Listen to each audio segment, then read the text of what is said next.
Welcome to another edition of Trail Runner Nation. My name is Don Freeman. And I'm Scott Warr. And today, if you're not excited about Western States 100, which is coming up here at the end of the month, we hope that this episode kind of entices you and gets you a little bit titillated. Can we say that on the podcast? Titillated about Western States 100. I didn't hear a beep, so I think it made it past all federal guidelines, so I think we're good. Today we have ultra legends Ellie Greenwood and Ian Sharman that are going to talk to us about their experiences at Western States 100. Now, Ellie, if you don't know who she is, of course you do, but if you crawled underneath a rock, she's a 3-time Ultra Running Magazine's Female Ultra Runner of the Year. She won her first Western States in 2011, which was, by the way, her first 100-mile race. She went out there and won it, and then returned in 2012, won it again, and set the record for the female. She took over Ann Trayson's record that stood for how many years did her record stand, Ellie? I can't remember. I think it was about 18, something in that region. 18 years, 18-year record. Ellie beat Ann Trayson's record by over 50 minutes. And so she holds the record there. Ian has over 100 ultras under his belt and almost 150 trail and road marathons to his credit. He's also a 9-time top 10 finisher at Western States and holds the record for the cumulative. You take 10 Western States finishes, put all the numbers together, sum them up by AI generator or whatever, and he has the fastest cumulative time for 10 finishes at Western States. Guys, thanks for joining us. I want to pose this question to both of you just to get started. Hey, Scott, before you get started, I just want to put this out here. So right before we joined, you informed us that maybe the topic has changed, that all of us need to lace up, lean forward, and just be prepared. So we're hearing these instructions with the listeners for the first time. So Scott, take it away and tell us where we're going. Yeah. You know, that's the fun thing about these podcasts is sometimes for who I forget what the topic is that we all agreed on.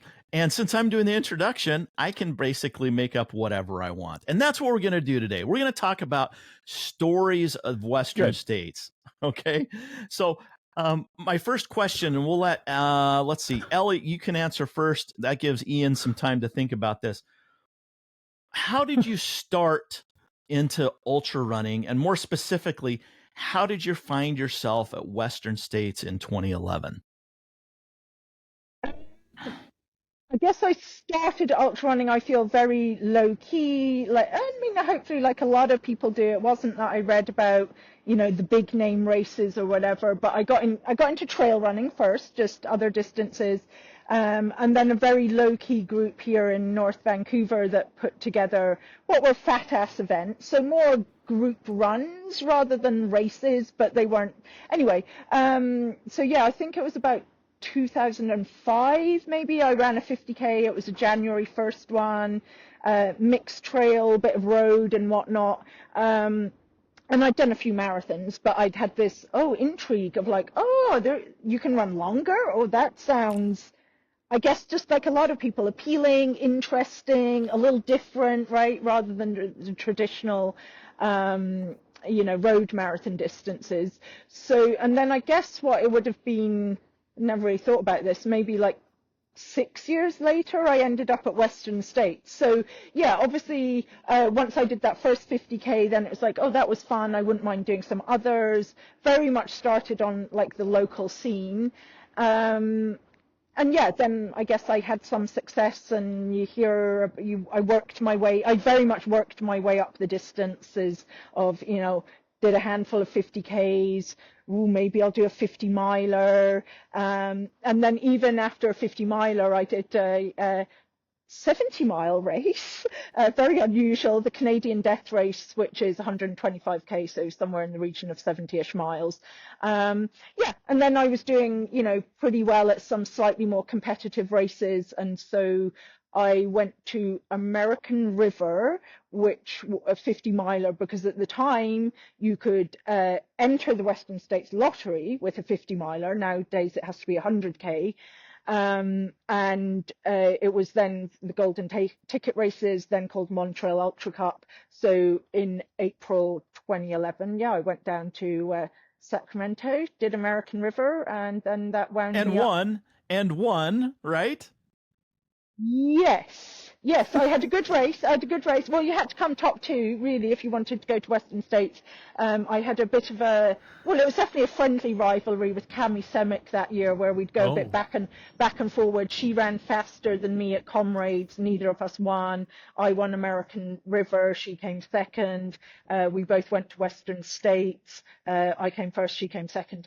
So, me and Cami got in a sense, I call them what they were, golden tickets at 2011 American River 50 miler, and that got us to Olympic Valley come June of that year.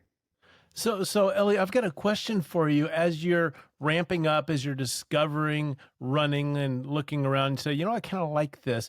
At what point did you say, maybe I have some natural aptitude? I seem to be pretty good at this.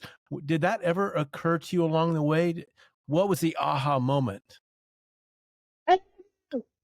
I mean, clearly, as I've given an example, okay, the first 50K I did was more of a glorified group run rather than a race, right? Yeah, there's probably results somewhere online, right? And then I actually started to do, I guess, formal races where we had bib numbers and that kind of stuff. Probably when a couple of years later, I would have thought it was maybe 2007, 2008, I went down to Chuckanut, just over the border. So again, it was local, but it was, there's lots of Americans there, so people I hadn't raced against before. So placing well there, I think I came second maybe on the first time I ran, and then came first a few times at Chuckanut. And then my first 50 miler, I did actually win, and it was low key, but the race director had previously been on the Canadian 100K team. And she said to me, you could come top 10 at World 100K, with the time that you just, the equivalent of it was a trail 50 miler. So I guess it was those kind of things, just, you work your way up. I wouldn't mind going further afield, slightly more different races. Those were by default a bit more competitive. Then it was shall I try a longer distance? And just seeing success along the way. And I would say a little bit of, getting the support of Montreal at the time. So I think that was 2008. And I was on their team. It ended up being for about 7 years. But I was very much wow, somebody's giving me free shoes and a cotton t-shirt, which it was at the time. And so I guess that was two ways. It was well, somebody else thinks I'm good at this, right? Okay, otherwise I guess they wouldn't be giving me free shoes.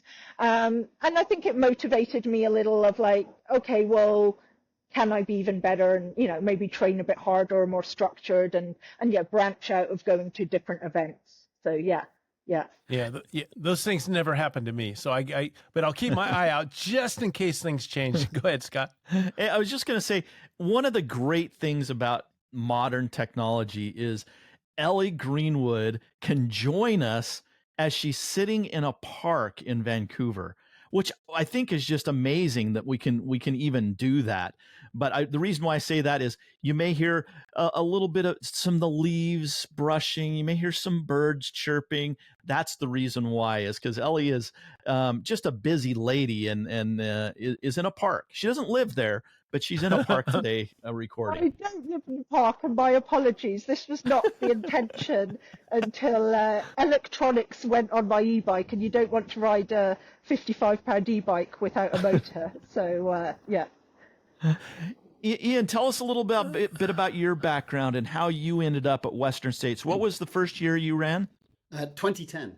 So actually I have a similar timeline to Ellie, where my first ultra was 2005. My first 100 miler was the year before. She went to Western States, and Western States was my first 100-mile finish.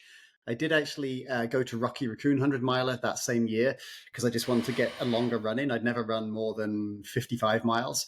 So I thought I'll try that. But I was injured going into Rocky Raccoon. So I only got uninjured about 1 week before.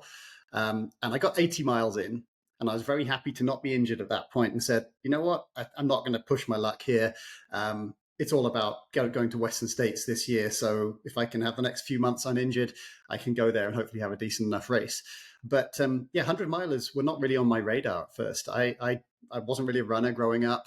I played loads of other sports, but running just was boring. I didn't get the point of it. It's like, well, can you not have some kind of competition there with a ball and try and score a goal and that type of thing? But then I was living in London. I was in my early 20s. I'd had a few years of not the healthiest lifestyle living in the big city. And I wanted to get back into sports. And the best way to do that was running, because all you need is a pair of shoes and you can go out your door. You don't have to arrange with 21 other people and booking a pitch and all these other things and meeting at a certain time. So it's mainly I was in that kind of mindset of wanting to do something athletic when I saw a TV documentary about a Sahara Desert race, the Marathon des Sables. And I thought, yeah, I'll do that. Why not go and do 150 miles in the hottest place in the world, pretty much? And I know it just looked cool. And so I started training. It's about 18 months from seeing that show to doing the MDS in 2006. My first ultra was a double marathon. It was the London to Brighton road race. And so that's 54 miles based on comrades in South Africa. It was started by a previous winner of that race. So it'd been around for about 60 years, I think, at that point, but that was the final year they did it. And so that was a really cool one to get as my first one. But I just kind of got into it from there and thought, okay, well, if I'm doing this desert race, I've got to do some marathons and ultras. Not thinking that was my thing, just thinking it was a means to an end to go to this epic sand dunes and Lawrence of Arabia type romantic thing. And I got hooked. And I didn't do nearly as well as Ellie within that first year. But after a few years, things were getting quicker. But I also did 100 marathons or ultras within just over 4 years after that first marathon. So I just got really hooked. And that's 25 a year, which is basically every other weekend for 4 years. So yeah, I got a little bit addicted. So I want to bring this to Western States. That's what this episode is about. In 2010, Ian, and this is coming back to you, Ellie, in 2010, when you first got into Western States, what were your expectations? What did you think was going to happen? What kind of a race did you think it was going to be? And how did that turn out first year? Well, at least I'd been to this desert race, so I had an idea about hot running. I hadn't learnt everything at all at that point, and you never learn everything. There's always more to pick up every single day of your life. But I had at least this idea that it'd be a really cool event to go to, and I'd read books about it. So this was in the days when you'd learn about these races not from seeing YouTube videos, but by reading books or blogs with race reports. So I had a fair idea of what it was like. I'd read the Dean Karnazes book, Ultra Marathon Man. And it's like, oh, cool, I get to do this thing that is like the pinnacle of US ultra running. But I didn't really know what to expect. So I was not prepared well. I had like longer tennis shorts on. I had a hat with the brim, like the desert hat, because I thought that had worked well in the desert to protect my neck.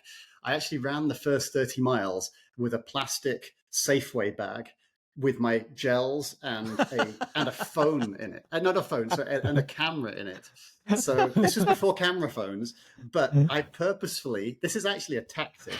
I took a camera with me so that I wouldn't start racing too soon. So that for the first 30 miles, until I saw my crew the first time, I had one of those little ones. It's about the same size as a phone, a little pocket camera, just so that I could take a few shots along the way. But it just changed my mentality. And the idea being that I know that I could go out too fast if I get carried away, and I've never run that far before. So I use that as a way to say, no, let's go out and the early miles of the warm-up. So I took a few photos, and I had people around me going, why are you stopping and taking a photo? It's a race. I was like, yeah, that took 2 seconds, but it's for my mentality, and it really helped. And then, there's a couple of photos of me looking super unprofessional with a plastic bag, long shorts, and just generally not looking like I know what I'm doing. Were other racers, did they have any kind of a fanny pack? There weren't hydration packs yet, right? No, there were hydration packs. So everyone else looked pretty normal. You had your plastic grocery bag. Yeah. So, I think, Ian, you came 10th, did you? 7th that year. Oh, my apologies. Regardless, I do know you came top. Eighth. Sorry, eighth. I do know you came top 10 because I've got that picture of you. I didn't know you at the time, but I was like, oh wow, this British guy did very well. And I remember the desert hat and the finisher's photo. I think I wore the Miwok 100K t-shirt. So that was the longest race I did, and that was a month and a half before. That was 100K at the beginning of May, and then Western States is the end of June. So I was wearing like the latest race gear that I just got because it's free when you've done the race. So, I wasn't sponsored at this point, but it was just a chance to go. I was in pretty decent shape, in fairness. I just came off a 6-hour Comrades a month before. I'd run a 2:32 marathon PR 9 months before. So I was starting to get to the level that I'd hoped to be at, but it's the first 100-miler, and I knew a lot of stuff would go wrong. And a lot of stuff did go wrong in that race, just not enough to knock me out of the top 10. But that's the only year that I didn't hang around for the awards. So there is a photo of the top 9 out of 10 men and 10 out of 10 women with me not in it, because I went home that night. Because I'm not top 3, so I don't need to hang around for the awards. Well, and let's get nostalgic. That Safeway grocery sack, plastic sack, was free at the time back then. Now you have to pay for them. But back then, the grocery bag was free. The Miwok t-shirt and the grocery bag both were free. So in a sense, he was a sponsored runner then as well. Just like you, Ellie. Exactly.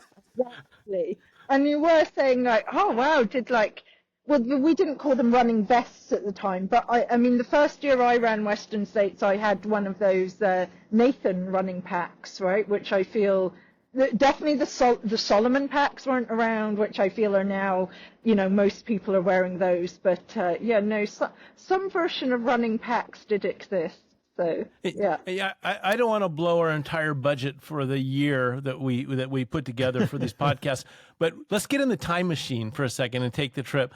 Could you? What's the difference between 2024 this year coming up and 2010 and 11? Can you see a difference in the field, the gear that we take, the way that we train? Can you compare and contrast through our time machine travel?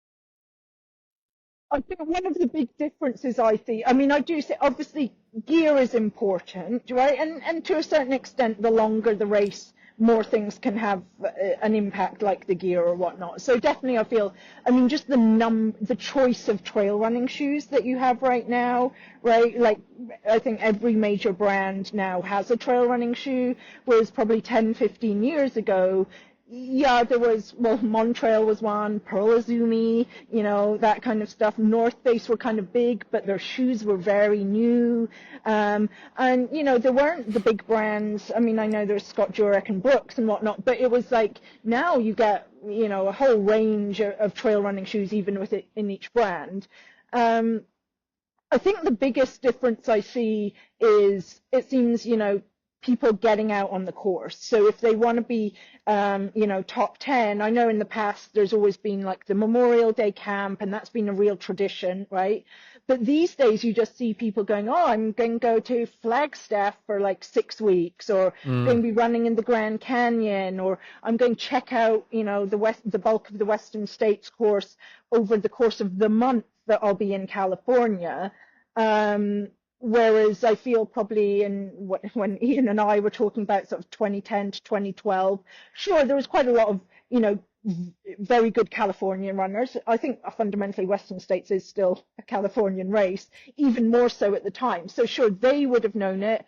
People would have come to the training camp. I never went to the training camp. It was like an extra expense and cost and, travel.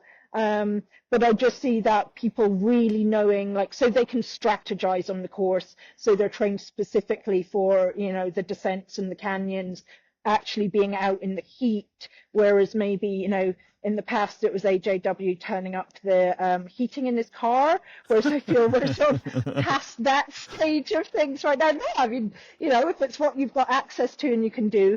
So I feel, of course, gear has changed. Has it made the biggest impact, say, on the results and the depth of the competition? No. I think more the fact that people are getting out on the course. probably also people are being a bit more strategic, like Ian mentioned there, what he'd done, Me Walk, he'd done Comrades, and I think now a top competitor would have to be, and I was kind of similar, right, of, you're doing anything and everything, and this is all fun, and, it's all just an extra long run. I feel these days for, anyone aspiring to be in top 10, they're being much more selective and strategic about the races they do in preparation. So, because you have to be fresh, and you have to be, I don't want to say perfectly trained, but really try and be ready for that course, not just I'm fit to run 100 miles. So, yeah. Specifically trained for that course, that environment, that elevation. Yeah, knowing what's coming up, right? Whereas, the first time I ran on the Western States course was on race day in 2011, right? And in a sense, great, everything's a surprise. But equally, if it was like, wow, this section's more runnable than I thought, I wish I'd done more runnable training, or, the canyons are steeper than I thought, you just wouldn't know. Whereas I feel these days there's much more, people training for the specifics, so they can really, get their absolute best time on the course. So, yeah. And before I ask my next question, there's so much more information. As Ian was saying before, you had to find somebody that wrote a blog. Well, how many of the Western States finishers wrote blogs? 1% maybe. And now you can go in and see, 90% of the people have a Strava account, and you can see what their Strava account looks like, and you can read about their social media post about the race and get a lot more course intel. For you, Ellie, though, we heard how the experience was for Ian his first time. What were your expectations going into your first Western States in 2011? And obviously, well, not obviously, but I want to get into the story of how your day evolved, because I think there's an interesting story there. Scott, I'm counting, and the rest of you can join in. I heard 3 questions. I heard a question in the beginning that was just a comment, but you were reserving time for your next question. You blew through that question, then you ended up with a third. So pick any of those 3, Ellie. It would be fair to you just to give you an option.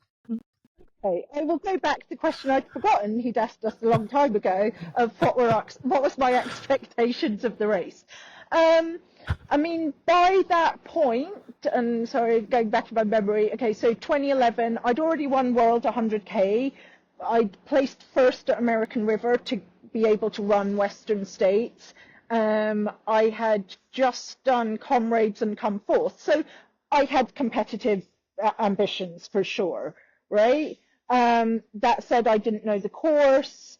It was definitely the most competitive field of American women that I'd raced against. Like I said, I'd done Chuckanut and American River, but those fields they had good runners, but they weren't deep. Like I feel the golden ticket races these days, like the field is so deep. Whereas again, probably because it was easier to get into Western States, it wasn't so much, well, if I want to get in, the lottery is going to be super tough. So now everybody's vying for these golden tickets. So anyway, sorry, to backtrack, I had competitive ambitions for sure.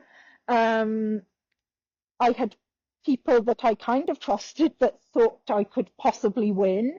I think there was a California contingent who thought, no, this little Canadian is not going to win. Which is fair enough. I mean, and in a friendly, like there still are, like the sort of regional rivalries, right, these days. So I think if you'd said at the start, what's your ambition? Well, yes, finish. It's your first 100 miler. Probably I would have said top 10. And certainly partway through the race when I was having, oh yes, maybe you're not going to win this, which I didn't line up going, I am going to win this. But, it was like, well, maybe. And then partway through, well, I don't really think so. I definitely said, even partway through, I think it was Forest Hill, like, I want to stay in top 10. I was in top 10 at that point, but, even if I have a wobble and slide back, because I would like to come back. And even in those days, the top 10 was, as you later find out, who gets brought up at the award ceremonies and whatnot. So there was a certain, prestige to coming in top 10. So, yeah. let's talk about how both of your days rolled out. Ian, you said that you consciously made a decision to take photos to slow you down at the beginning of the race. Ellie, you have expectations. You don't know anything about the course, but yet you think that you have the ability to be competitive. The gun goes off. People take off hiking or running. The competitors, the top elite athletes, are running up to the top of the ski resort there in Olympic Valley. What did you think? Did you think that you had to be in that first pack going up there? What was your frame of mind at the start? Shall I start with that one? Sure. I've never been at the front of races early on. And also I was coming off, road marathons and stuff like Comrades, where there's a lot of people ahead of me. So I have no issues with there being lots of people zooming off at the beginning and me doing my own thing, particularly when it's a 4-mile climb to start the race.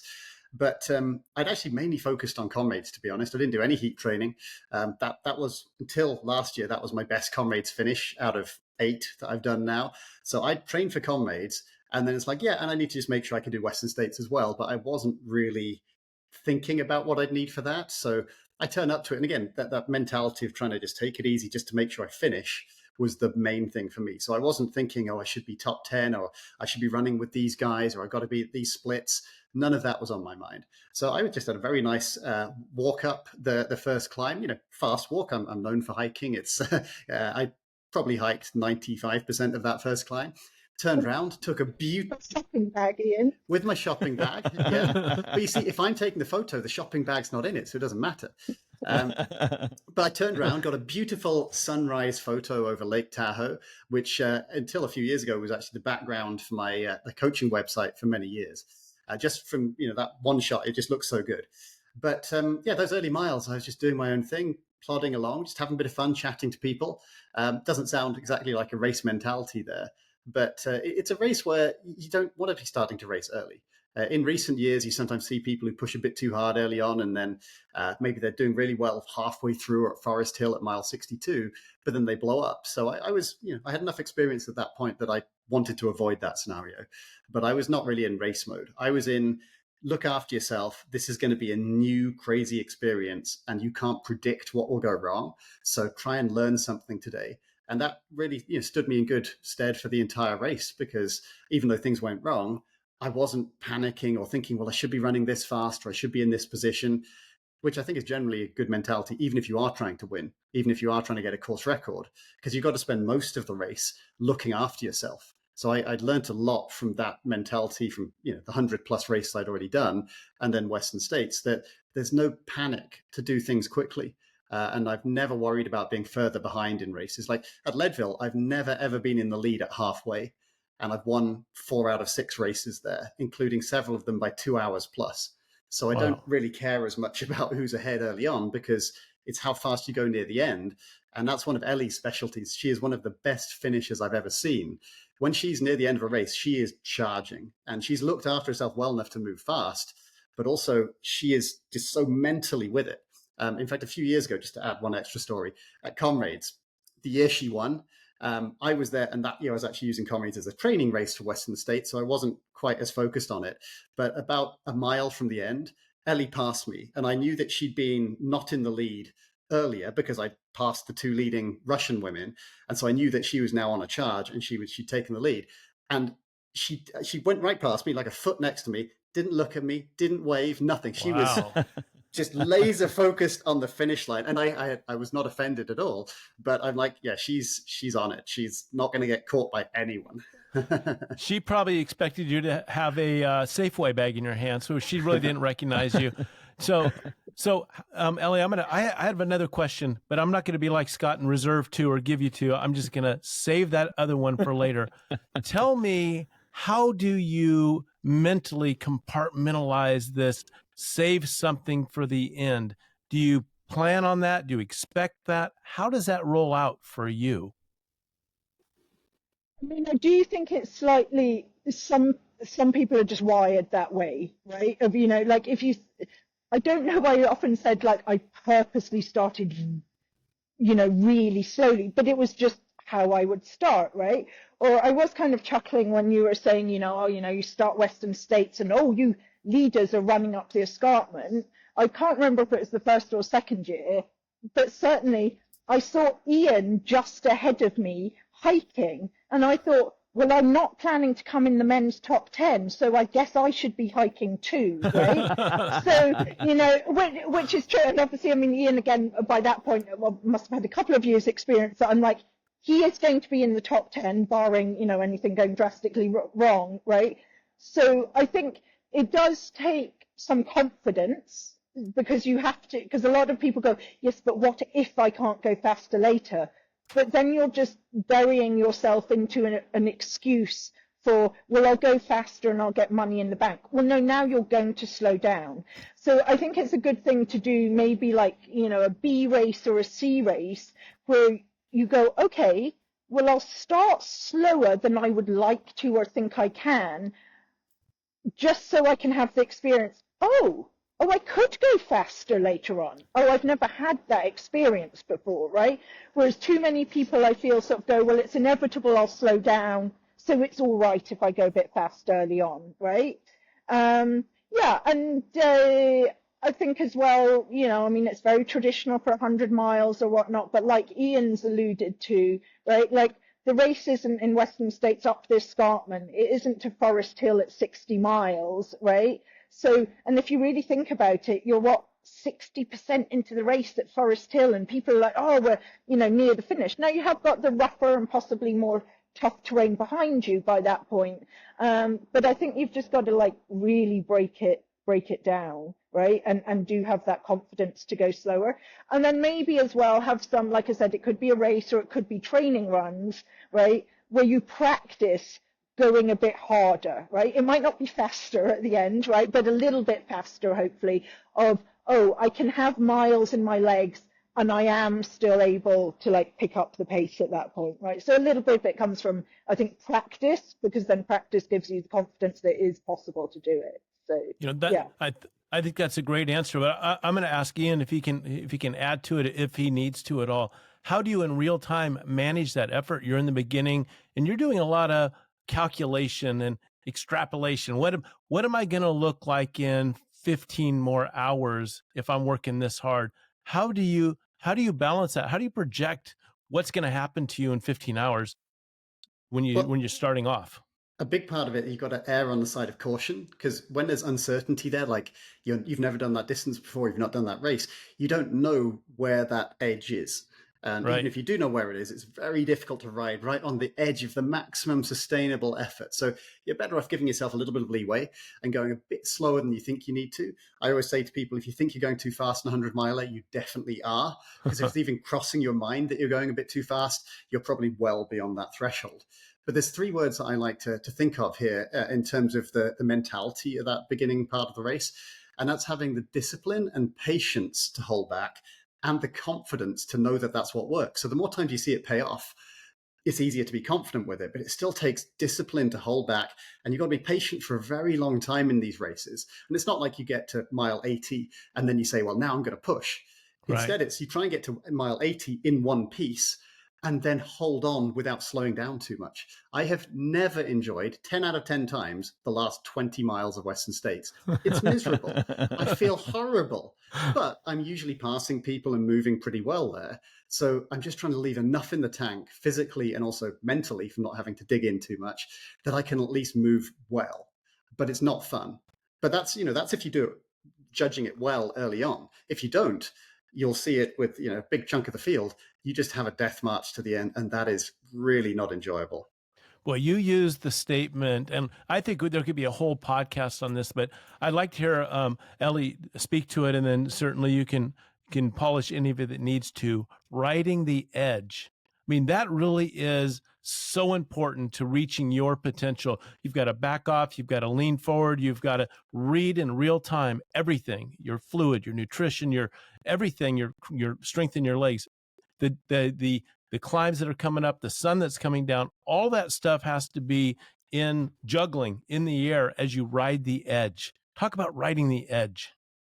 Yeah, I mean, also I think what I say is like there's a balance of if you've done enough training, right, you should just be like, oh, it's 1:30. Okay, another gel's going in, or whatever your plan is, right? So in a sense, like, sorry, you made me feel stressed out there. I've got to be monitoring the weather and what's this and whatever. Whereas instead, I'm just going, oh, it's 25. Oh, well, I'll take a gel now. Might as well. Oh, a little 30, and you're just doing what you've done over and over and over in training, right? So it becomes much more sort of just like a methodical habit rather than something that you're like, I've come up with this plan 2 weeks ago, I've never done it, and now, I'm having to think about it, right?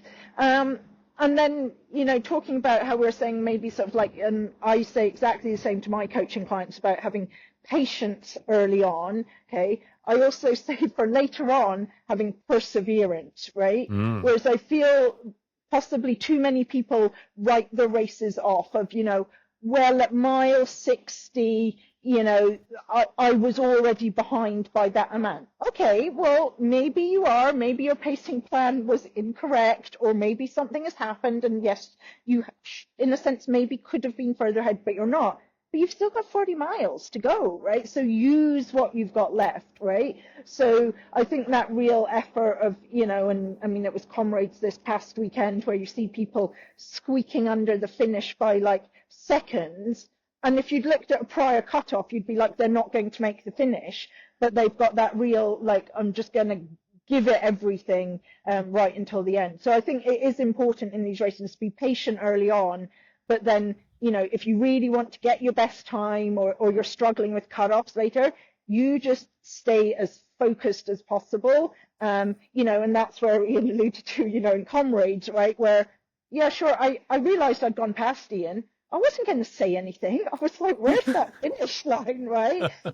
And so it is this, or, in Western States, in the second time I ran it, right? I was with a pacer at the end and I was doing fine, but we both had our watches set in kilometers, and he'd literally go, okay, there's another beep, Ellie. And I go, okay, just got to get to your watch. And then his would randomly beep sort of half a kilometer later or whatever, right? So it was that focused, no conversation, no going. It's just like, just keep focused on that next bit, that next bit. So I think in a sense, the more you get to the end, the more focused you should be. And hopefully those early miles in 100 are a bit, like Ian said, taking photos, right, within reason, right? But they're just like, this is just what I've done on hopefully a lot of training run or preparation races, right? So that's just more relaxed and routine, right? And the intensity comes later as you start to get a bit more worn down. So, yeah. I completely agree, because that idea of riding the edge, I think people might think that means that you're right on the cusp of what you can be doing, and you're kind of huffing and puffing the whole day, but you're just judging it perfectly.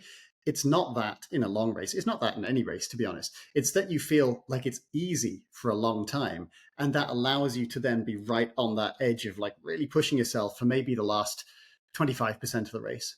But for most of it, it should feel like you're well within yourself. It should feel easy. I've always found that my fastest races felt slow. And it sounds, again, counterintuitive, but it's because I'm looking after myself well enough that while you feel good, you move at a decent pace. When you feel bad, you move at a much slower pace. So if you can just avoid feeling bad or have a smaller portion of the race feeling bad, then you will do a faster time. But it's not like you're really on the edge of things all the way through the race. You feel like it's easy for most of it. And then that allows you to be able to push to your max and not really be going slower near the end. And just to clarify, I'm with you. That is the edge that we're talking about, not your maximum effort. There's an edge of safety, whether it's 100-mile, that edge slides back a little bit further because you got to really be within yourself for 70 more miles. So the edge is a little bit different than near exhaustion. I jumped in front of you, Scott. I'm sorry. Ellie, I'm curious.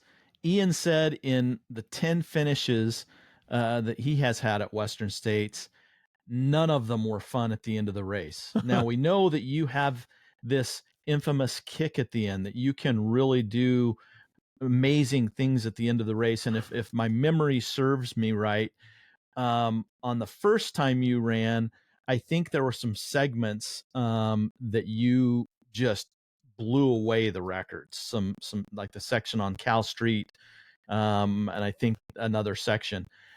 Did you have fun at the last 20 miles of either of your wins at Western States? Yeah, and I actually think okay, 2012, very nice, broke a course record, right? But in a sense, that race, okay, there's always learning points, right? But that was just a very smooth race. If you asked me to tell a story about it, it's like, well, I went for a run. Friends saw me every, I don't know, 15, 20 miles. One joined me at Forest Hill. Another joined me at Greengate. Had a nice time, got to the finish. Very uneventful, right? It's kind of how you want it to be, of uneventful and almost boring in a sense, right? Okay. 2011, I feel like there was sort of, much more going on. I think in retrospect in 2011, like I said, I had these ambitions to probably come top 10 if you'd asked me in advance. Some people had said I could win. I don't think I recognized it at the time, but I think I was probably a bit overwhelmed, right? Like, I've never run 100 miles before. This is probably the most competitive ultra I've run, and it's 100 miles. So there's all these layers of, and some people say, no, she won't win. And so, well, I want to kind of prove them wrong, even though, wait a minute, I wasn't saying I was going to win anyway, but now apparently I am, right? So I think there was this sort of, so I probably had this underlying, like, slightly, freaking out at thing. So did I enjoy it towards the end? Yes, because I knew I was going to make it to the finish, right? So I can particularly empathize, with any, as I was at the time, first time 100 miler, you're at the start line kind of going like, well, I hope I can make it to the finish, right? You may have a whole layer of other goals of, I don't know, sub 24, or my friend ran it last year and I wouldn't mind being a bit faster or whatever, right? But so did I enjoy it towards the end? Yes, because I think I breathed a massive sigh of relief, right? That I'm actually going to finish this thing. And now I seem to be gaining positions and doing quite well. But it was more just yeah, I can actually do this. And so let's start enjoying it. And there is one of my favorite photos. It's a terrible, probably not even taken on the camera like Ian's camera photo, but I'm at Rocky Chucky about to get in a raft, and I've got a massive grin on my face, and I think I'm like, I've finally got a pacer. I actually think I'll do this. So yeah, it can be fun at the end, especially if you like working hard. Do you still have that photo? I would love to get a copy. I would love to get a copy of that, and we'll use it as the podcast photo. With the copy of the bag of Ian's bag, of course. We'll put them side by side. Yeah, if you have a copy of the Safeway bag, we'd love to use that too. I'll send it to you. You might decide it's not very good quality. And if I remember it correctly, Topher Gaylord, who at the time was president of Mountain Hardware in Montreal, so he's at Rocky Chucky near side, okay. And yeah, now I'm having quite a good time, and like, I quite like this, and because it's beautiful. Some of the Western States course is beautiful, right? So you've sort of rolled on down to the river, and at this point, I thought it'd be funny to take my shoes and socks off and comedy complain to Topher, like, your freaking Montreal shoes have given me a blister. This isn't very good. And at the time, he was like, just get those shoes and socks back on and get in that raft. So, yeah, so you've got to have fun along the way as well, which I do. I say to a lot of people, which Ian, we got similar things, but patience early on, perseverance later on, and stay positive. Because like Ian says, if you're having a good time, look and enjoy the scenery, say thanks to the volunteers, try and chat to another racer for a little bit. Suddenly, you're feeling more upbeat, and suddenly you find like, hey, I'm running a little better and I feel better. So, yeah. I want to juxtapose real quick what you to experience being at the front of the pack or being in the lead versus the 350 other runners on those days. That when they get to Highway 49, which is how many more miles is to the finish? Like 10? 7. Yeah. 7? Yeah. So once you get about there and you're one of the 350 mid to backpackers, you feel this, or at least I did, this relief that I'm looking at my watch, I'm going to finish. And so you can actually enjoy those last 7 miles. At the front of the pack, do you have that relief or are you still just so stressed out and anxious and focused and hammering at that point? I'll contrast with Ellie here because at that point, I think you're probably in the lead fairly comfortably both times, which it is much easier to have fun when you're pretty certain you're going to win. That's a fun thing. I was typically like a minute ahead of me as someone, a minute behind me as someone. So once I got to Highway 49, or actually the climb after that, which is now the Quarry Rocks or something like that aid station. Pointed Rocks, yeah. Pointed Rocks, yeah. I always found that getting to there, it's like, okay, so I've only got one more climb. I'm pretty much done. There's an hour left max, but it's not much more. But I had the stress of having runners really close to me the whole time. I think 3 or 4 times when I finished, there was another runner on the track at the same time as me. Literally every second counts. Ellie can kind of cruise in, victory lap at the end, take her shoes off, make a joke with the guy. I'm having to kill myself out there because I know if I slow down even a little bit, that could be like a couple of positions. I never did manage top 3. I got 4th was my best place, but I had one year where I was 6th and I was 10 minutes off 3rd. And it's like these small margins are like, well, if I could be that much quicker, and it's only a little bit here, a little bit there. So I think that's part of the reason it's always very stressful for me that there's always a lot on the line at that last moment, that last 20 odd miles where I had to give it absolutely everything, or I could drop out the top 10, or I could give up a few positions. And yeah, there's a lot of stress as well when Ellie's on a course record of like, how big a course record can it be? But at least she's kind of got the win in the bag at that point, which I think that does allow for some fun. I like knowing it. There's a point in a race, if I think I've got the win sorted and that it's all fine, I can relax a little bit. Not necessarily not push, but at least you're like, okay, well, I'm going to get the win. This is good no matter what happens from here. And so tell us, for those that may not know, what's the significance of top 10? Why such the push and attention on race day? But you get an entry for next year. So it's one of the few guaranteed ways to get in. And so that's how I did 10 years in a row, is from doing top 10s. But Ellie, I don't know why, after she won it the second time, she didn't come back. Can she spin that ticket anytime she wants, like maybe next year if she wanted to spin that?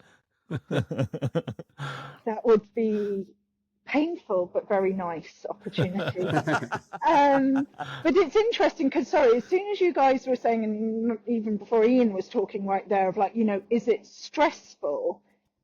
And it's one of those situations where, like, this is what I don't really race these days, right? But what I loved about racing is there's all the nerves, like the night before, and then, I've got to get to the start line. But then you'd be racing, and in a sense, it is stressful, but it's not. Like, to me, I always find it this very calm, like, this is what I've trained for, this is what I'm here for, this is what I can do, I'm in this zone, right? And then, you're saying, how does this relate to, the other 360 or so runners? I mean, what Ian was talking about, him sort of like vying for positions, and I've got to keep going, yeah, but then I also say it's way more stressful if you're chasing cutoffs, right? It's a privilege so that anybody in the top, for sure the top 10 and a lot deeper than that, right, of, I could in a sense have their version of a terrible race, but they're going to make cutoff. Like Pam Smith, the year before she won, is a prime example. She was clearly hoping to come top 10. She had done before. It was when they weighed people, and I think she retained too much water, and they said, you've got to sit at this aid station until you pee out your weight, basically. And she sat there for like 4 hours or something, and then they said, yeah, okay, you can go now. Well, she was able to finish, whereas if you're a back of the pack runner, you are often trying just as hard as the people in the top 10. But if it goes a bit wrong, you're out. You're sorry, somebody says you can't go past Forest Hill or that kind of stuff. So, yeah, I feel it's, there's a lot of variations. And then people in the middle of the pack, and this is the cool thing about racing, they might not be directly racing for a position or whatever, but they may have a time goal, and that's very important to them, because I do often say, top 10's a bit meaningless in the grand scheme of life.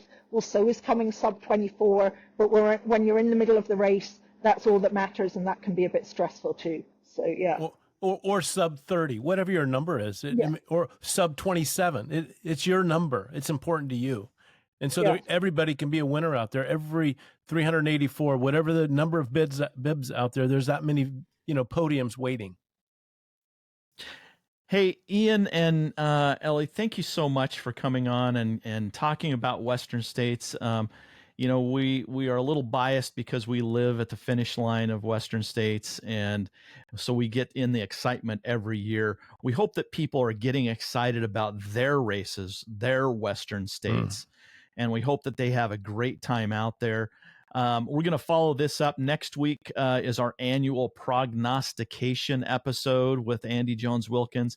He comes in with all of his statistics and opinions, and we talk about who we should be watching for the race. But sitting down with you two has been really enjoyable to talk about your experiences. You guys have such a great history out there on the course, and you're both coaches at Sharman Ultra.